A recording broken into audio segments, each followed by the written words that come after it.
So hello दोस्तों, कैसे आप सब लोग। आई होप कि आप सब लोग बहुत ही बढ़िया होंगे और एकदम अच्छे होंगे, एकदम हेल्दी होंगे।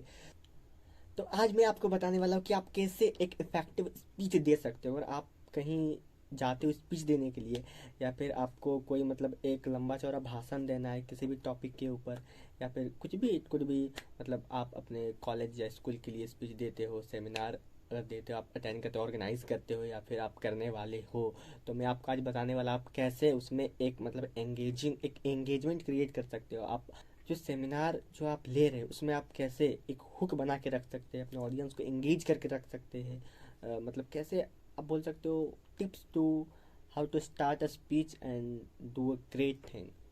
सो let's get started without wasting any time. मतलब 4 स्टेप है टोटल, ठीक है। देखिए, तो सबसे पहला स्टेप है, सबसे पहले तो आपको करना है एक अमेजिंग स्टार्ट करना है।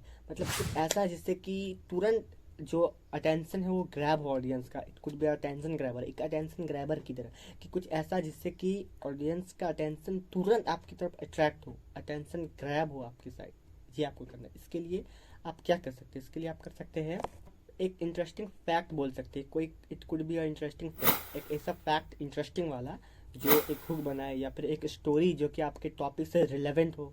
एक ऐसा स्टोरी जो मतलब एक इंसिडेंट जो कि आपके साथ हुआ हो इस टॉपिक से रिलेटेड, या फिर किसी और के साथ कोई एक स्टोरी अच्छा सा वो आप शेयर कर सकते हो।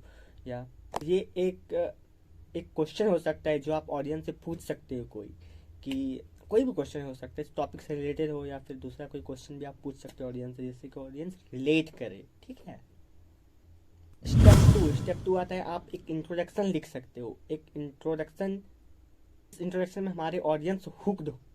आपको इस इंट्रोडक्शन के साथ स्टार्ट करना है। अभी ये इंट्रोडक्शन क्या हो सकता है, ये एक ओवरव्यू हो सकता है कि आपका टॉपिक किस आपकी स्पीच किस टॉपिक पर है, ये उसका एक ओवरव्यू हो सकता है। एक रीजन हो सकता है कि आपने यही टॉपिक क्यों पिक किया, why you pick this topic, ये भी हो सकता है।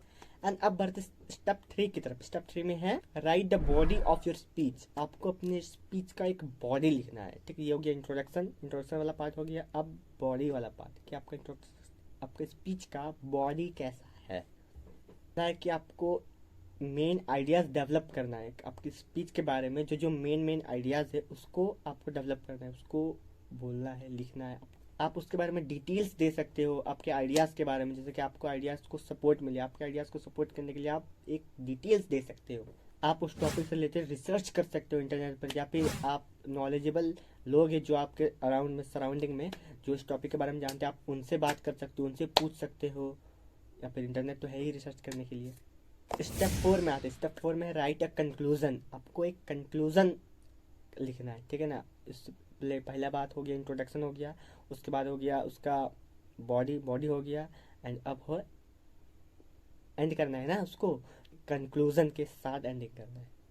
इसके बाद आपको अपनी स्पीच को कंक्लूड करना है, ठीक है ना। आपका कंक्लूजन क्या है स्पीच का, उसके बाद मेन पॉइंट या मेन आइडियाज़ क्या था आपकी स्पीच में, वो मेन पॉइंट्स को हाईलाइट करना है। एंड उसके बाद उसको जो मेन आइडियाज उसको बताना है कि आपका पर्पस हो सकता है क्या है, उस सबको समराइज करते हुए उसको एंड करना है। उसके बाद आपका ओपिनियन क्या है इस टॉपिक के ऊपर वो बताना है, ठीक है ना। आप अपना ओपिनियन बता सकते हैं। तो ये तो ये फर्स्ट स्टेप। उसके बाद आप क्या कर सकते हैं, आप एक स्पीच नोट्स बना सकते हैं, जिससे कि आपको अपनी स्पीच के आइडियाज़ को याद रखने में मदद मिलेगी, ठीक है। आप एक स्पीच नोट्स, स्पीच की एक की तैयार कर सकते हो, उसमें की हाईलाइट रहता है, उसमें आपको पता चलता है कि हाँ ये पॉइंट है। मेन पॉइंट को आप लिख सकते हैं स्पीच नोट्स में। आपका स्पीच नोट्स जितना छोटा होगा उतना अच्छा होगा, ठीक है। स्पीच टिप्स देने वाला हूँ, ठीक है।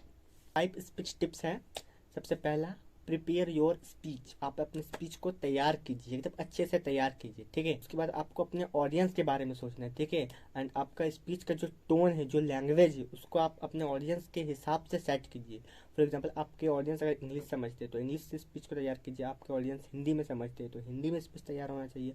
और आपका मतलब ऑडियंस किस टाइप का है, क्या उनमें हाई पिच आप यूज़ कर सकते हैं, लो पिच, पिच कैसा होना चाहिए आपके, और आपका टोन कैसा होना चाहिए। टोन भी मैटर करता है आपके ऑडियंस के ऊपर, तो उसको अकॉर्डिंगली सेट करना होता है, ठीक है। और तीसरा बात है, यूज सिंपल वर्ड्स। आपको जितना सिंपल हो सके उतना सिंपल वर्ड्स का यूज़ करना है। आप ऐसा नहीं कुछ एकदम बहुत हार्ड वर्ड का यूज़ करने लगो तो ये समझ में नहीं आता, ठीक है। तो आप जितना हो सके उतना सिंपल वर्ड्स का यूज़ कीजिए। चौथा बात है आपको ऑडियंस से बात करना है, ना कि ऑडियंस के ऊपर बात करना है। ठीक है, आपको ऑडियंस के साथ इंटरेक्ट करना है, जैसे कि आपके स्पीच में जितने भी लोग हैं आप सबसे इंटरेक्ट कर रहे हो, ऐसा लगना चाहिए।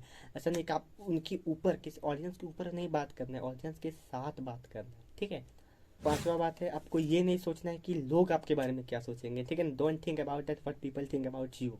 उनको सोचने दीजिए जो सोचना, उनका तो काम ही ये सोचना और बोलना लोगों का। लोग जो सोचेंगे, अगर वो भी अगर हम ही सोचें तो लोग क्या सोचेंगे। इसलिए आपको ये नहीं सोचना है कि लोग क्या कहेंगे, लोग क्या बोलेंगे।